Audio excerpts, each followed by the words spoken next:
बड़ी खबर से, बड़ी खबर इस वक्त की जोधपुर से। सूरसागर विधायक के बेटे को कोरोना की पुष्टि। अब उन्होंने अपने बेटे को घर में ही क्वारंटाइन कर लिया है। बड़ी खबर टीवी स्क्रीन पर। कोरोना लगातार अपना पैर पसारते हुए और अब विधायक के बेटे को कोरोना पॉजिटिव रिपोर्ट आई है। घर में ही क्वारंटाइन बेटे को किया गया है। ज्यादा जानकारी लेते हैं चंद्रशेखर, मेरे सहयोगी फोन लाइन पर जुड़े हुए हैं। चंद्रशेखर, क्या जानकारी? जिस तरह से कल जो है सभी यहाँ पे रहने वाले 13 लोगों का रैंडम सैंपल लिया गया था, जिसमें सभी लोगों का जो है नेगेटिव आया, लेकिन जो विधायक के पुत्र हैं शिव कुमार जी व्यास, उनका जो है कोरोना पॉजिटिव टेस्ट आया है। जिला कलेक्टर ने उनके घर जाकर जो मुलाकात की, इसके अलावा जो है उनको घर में ही होम क्वारंटाइन किया गया है। और सबसे बड़ी राहत की बात यह है, विधायक का भी जो है कल टेस्ट हुआ था और वो नेगेटिव आया है, तो वे अभी तक सुरक्षित है और उनको होम क्वारंटाइन जो है शिव कुमार जी को किया गया है। जी चंद्रशेखर, विधायक पुत्र, हालांकि इस वक्त लॉकडाउन है, लोगों से ज्यादा मिलना जुलना हो नहीं पाता होगा, लेकिन फिर भी उनके संपर्क में आए लोगों की जांच की गई? जी, निश्चित तौर पर जो है जो भी उनकी हिस्ट्री है वो जांची जा रही है, खंगाली जा रही है। कहां कहां पर वो जो है लोगों को राहत सामग्री देने के लिए या किन किन मीटिंगों में वे गई थी, इसका भी पूरा जो है जांच की जा रही है। और सबसे बड़ी बात जो है, उनके अभी पुत्र जो है वो पॉजिटिव पाई गई, जबकि वो खुद जो है नेगेटिव पाई गई है। जी चलिए, शुक्रिया तमाम जानकारी के लिए चंद्रशेखर। जोधपुर से सहयोगी चंद्रशेखर फोन लाइन पर जुड़े, बता रहे थे विधायक के पुत्र को कोरोना पॉजिटिव रिपोर्ट आई है। हालांकि विधायक की भी जांच की गई तो उनकी रिपोर्ट नेगेटिव आई है।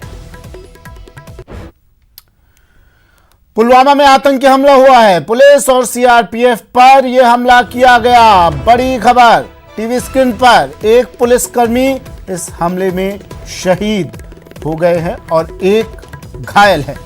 बड़ी खबर, पुलवामा में आतंकी हमला, पुलिस और सीआरपीएफ पर यह हमला किया गया, एक पुलिसकर्मी शहीद।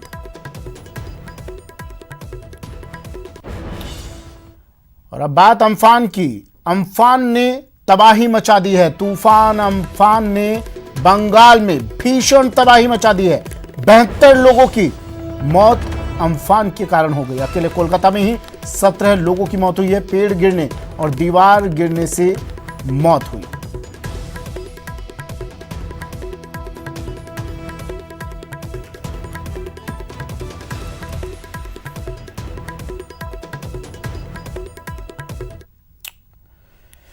चलिए, अब कुछ तस्वीरें आपको दिखा देते हैं। इन तस्वीरों को देखकर आप भी सोच में पड़ जाएंगे कि ये एयरपोर्ट में पानी है या पानी में एयरपोर्ट।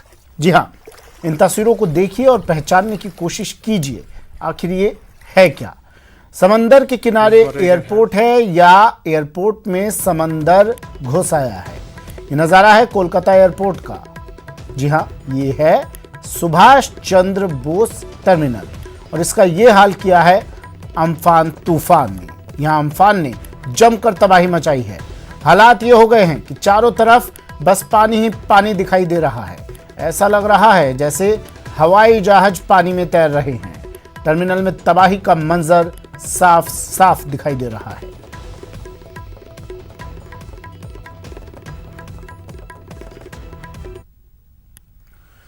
रेलवे बोर्ड का बड़ा फैसला सामने आया है। स्टेशन पर कैटरिंग यूनिट, बहुउद्देश्य stall, book stall, chemist stalls तत्काल प्रभाव से खोले जाने का निर्णय लिया गया है। फूड प्लाजा और रिफ्रेशमेंट रूम में कुक्ड फूड को बेचा जा सकता है, लेकिन इन स्थानों में बैठकर खाने की व्यवस्था नहीं होगी। 2 महीने बाद में अब बड़े जंक्शन पर जहां से श्रमिक स्पेशल रेल चल रही हैं और पैसेंजर ट्रेन 1 जून से जहां शुरुआत होनी है, वहां पर तमाम वेंडर्स को इस बात की इजाजत दे दी गई है कि वो अपनी अपनी स्टॉल या खाने पीने की जो स्टॉल थी, कुकिंग जो स्टॉल थी, उनको वो खोल सकते हैं। देश के प्रधानमंत्री जी ने जो निर्णय लिया उसका भी हमने भी सहयोग करा। रेल मंत्री जी ने जब आदेश दिए कि सारे देश की जो स्टॉलें हैं सब बंद की जाएंगी, हमने भी बंद की। अब 2 माह बाद में जब हमारी स्टॉलों खोलने का फरमान 20 तारीख को माननीय रेल मंत्री जी ने दिया तो हमें बड़ी खुशी हुई, क्योंकि 2 माह बाद में हमारे जो वेंडर बेरोजगार हैं पूरे देश के, वापस एक खुशी का माहौल उनके। किस तरह की तैयारी कर रहे हैं आप जयपुर जंक्शन पर? अब जयपुर जंक्शन में जो स्टॉलें बंद हैं उनको पहले साफ सफाई करवाएंगे। साफ सफाई कराने के बाद में पूरी जो हमारे वेंडर हैं उनको हम बताएंगे कि भाई कोविड-19 के नियमों के अनुसार काम करना है अब अपन को, और रेलवे जो भी दिशा निर्देश देगी उसके अनुसार हम काम करेंगे और पहले की तरह धीरे धीरे पटरी पे वापस हमारी रेल चलेगी। हम यही उम्मीद करते हैं, क्योंकि और जो भी यात्री आएंगे उनसे भी हम सोशल डिस्टेंस बनाकर हम काम करेंगे। ये हमीद मेवाती थे जो जयपुर जंक्शन के ऊपर स्टॉल वेंडर हैं, और इनका ये कहना है कि अब कोविड-19 के बाद जो स्टॉल्स खुलेंगी उसके अंदर वो तमाम नियमों का पालन करेंगे, और इसके साथ ही 2 महीने बाद में जब उनका रोजगार शुरू हुआ है इसकी खुशी भी उनके चेहरे पर साफ देखी जा सकती है। ट्रेनों की बुकिंग शुरू होने से कोटा जंक्शन में भी हलचल तेज हो गई है। सरकार ने स्टेशनों पर बुक स्टॉल खोलने की भी अनुमति दे दी है। कोटा में भी जिंदगी रफ्तार पकड़ रही है। इस वक्त हम गुमानपुरा इलाके में हैं। तस्वीरें आप देख सकते हैं। ये नज़ारा जो है आम दिनों की तरह नज़र आ रहा है। 11 बजे हैं लेकिन लोग घरों से बाहर निकल रहे हैं। मार्केट जो है वो पूरी तरह से खुल गया है। और कोटा जंक्शन की अगर हम बात करें तो दिल्ली मुंबई रेलवे लाइन पर जो है बड़ा जंक्शन कोटा है। ऐसे में 8 जोड़ी ट्रेनें जो है 1 जून को कोटा होकर भी गुजरेंगी। उसके लिए रेलवे प्रशासन ने तैयारियां पूरी कर ली है, क्योंकि कोटा से पहले भी स्टूडेंट्स और मजदूरों को लेकर ट्रेनें रवाना हुई थी तो बिहार के लिए ट्रेन भेजी गई थी। इसके अलावा जो है झारखंड पे ट्रेन गई थी जिसमें 50,000 के करीब स्टूडेंट्स जो है बड़ी तादाद में कई सारे स्टूडेंट्स अपने घरों पर पहुंचे थे। कोटा जंक्शन की अगर हम बात करें तो कोटा रेल मंडल क्योंकि बड़ा रेल मंडल है, ऐसे में इन 2 महीनों में 72 करोड़ का नुकसान कोटा रेल मंडल को हुआ है, क्योंकि 90,000 यात्री हर रोज यात्रा करते हैं। और कोटा में अगर हम बात करें तो अब जिंदगी रफ्तार पर लौट रही है, बाजार खुलने लगे हैं। वहीं कोरोना को लेकर भी लगातार प्रशासन की तरफ से चिकित्सा विभाग की टीम से लगातार जो है सैंपलिंग का दौर जारी है। कर्फ्यूग्रस्त जो एरिया हैं वहां पर जो है लॉकडाउन की पालना के साथ साथ कर्फ्यू की पालना करवाई जा रही है। और पॉजिटिव रोगियों की बात करें तो आज 2 और पॉजिटिव रोगी सामने आए हैं, तो कोटा में पॉजिटिव रोगियों की संख्या 339 हो गई है। लेकिन कोटा मेडिकल कॉलेज राजस्थान में सबसे ज्यादा जहां पर रिकवरी रेट है वो मुकाम कोटा मेडिकल कॉलेज को इन दिनों हासिल हुआ है। 80% लोग ठीक होकर के वहां से लगातार निकल रहे हैं। 259 रोगी अब तक जो है डिस्चार्ज किए जा चुके हैं। और लगातार क्योंकि पॉजिटिव रोगियों का आंकड़ा, क्योंकि रैंडम सैंपलिंग बढ़ाई गई है तब से पॉजिटिव रोगियों की तादाद में इजाफा जरूर हो रहा है, लेकिन इलाज भी उनको मुकम्मल तरीके से मिल रहा है। चूरू सुजानगढ़ के औद्योगिक क्षेत्र में स्थित Rajasthan state sugar mill Ganganagar के मदिरा डिपो में शराब घोटाले का मामला सामने आया है। कुल घोटाला लगभग 28 लाख रुपए का है। उप प्रबंधक रमेश चंद्र बैरवा थाने में मुकदमा दर्ज करवा दिया है। इन्होंने आरोप है कि डिपो प्रभारी सुरेंद्र सिंह और डिपो के सुरक्षा कर्मियों ने मिलकर इस गबन को अंजाम दिया है। डिपो से लगभग 2000 शराब की पेटी गायब हुई हैं। मामला सामने आने के बाद आरोपियों को विभाग ने निलंबित कर दिया है। पुलिस अब मामले की जांच में जुटी है। जो स्टॉक था उसका वेरिफिकेशन कराया गया था, तो उसमें 1700 पेटी की कमी मिली है। उस पर आज पुलिस प्राथमिकी दर्ज कराई गई है जांच करने के लिए, और जीएसएम के 3 कार्मिकों को निलंबित किया गया है। यहाँ के कार्मिक को हटा दिया गया है, दूसरा आदमी लगा दिया गया है। अभी जांच चल रही है, इससे पता लगेगा कि किसकी गलती से क्यों कितना कवर हुआ।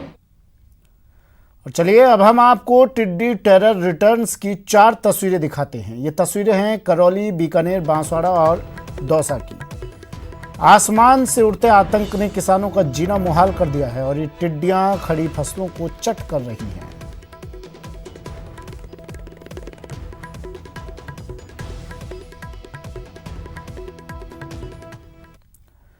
टिड्डी दल ने दौसा जिले के आलूदा और लाहड़ी का बांस इलाके में पड़ाव डाल दिया है। जैसे ही टिड्डियों ने पड़ाव डाला तो कृषि विभाग के अधिकारी मौके पर पहुंचे और टिड्डियों को नियंत्रित करने में जुट गए।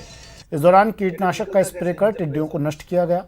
कृषि विभाग ने 30 ट्रैक्टर और 5 फायर ब्रिगेड के माध्यम से कई पेड़ पौधों पर बैठी टिड्डियों को नष्ट किया और पूरी रात कीटनाशकों का छिड़काव किया गया।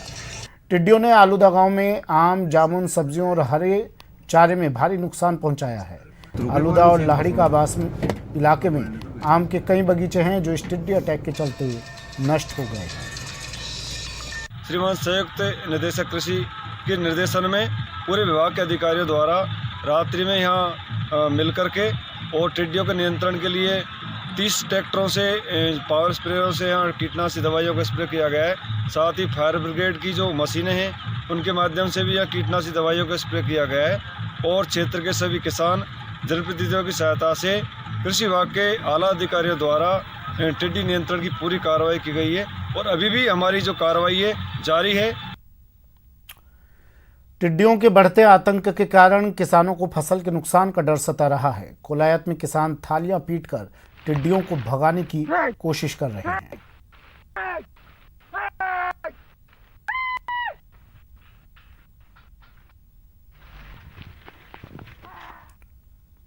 पाकिस्तान से आया टिड्डी दल प्रतापगढ़ पहुंच चुका है। छोटी सादड़ी में टिड्डी दल ने किसानों की फसलों को अपना निवाला बनाना शुरू कर दिया। किसान भी इन्हें खेतों से भगाने के लिए जतन करते हुए नजर आए।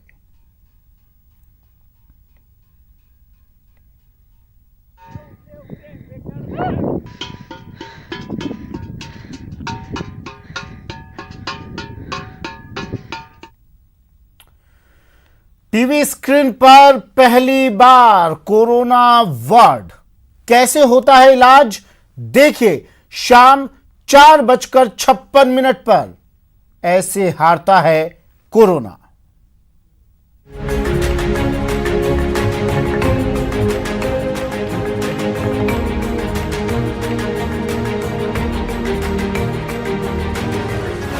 टीवी स्क्रीन पर पहली बार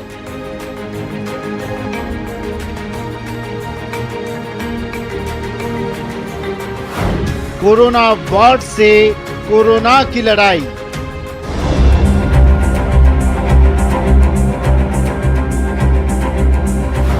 कैसे होता है इलाज, कितनी रखते हैं सावधानी।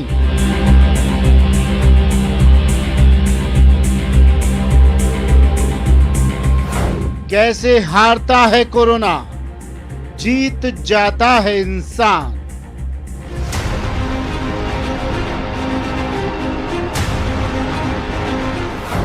ऐसे हारता है कोरोना। कोरोना वार्ड से लाइव रिपोर्ट देखिए शाम 4:56 पर न्यूज 18 राजस्थान पर। वक्त एक ब्रेक का है, जल्द हाजिर होंगे।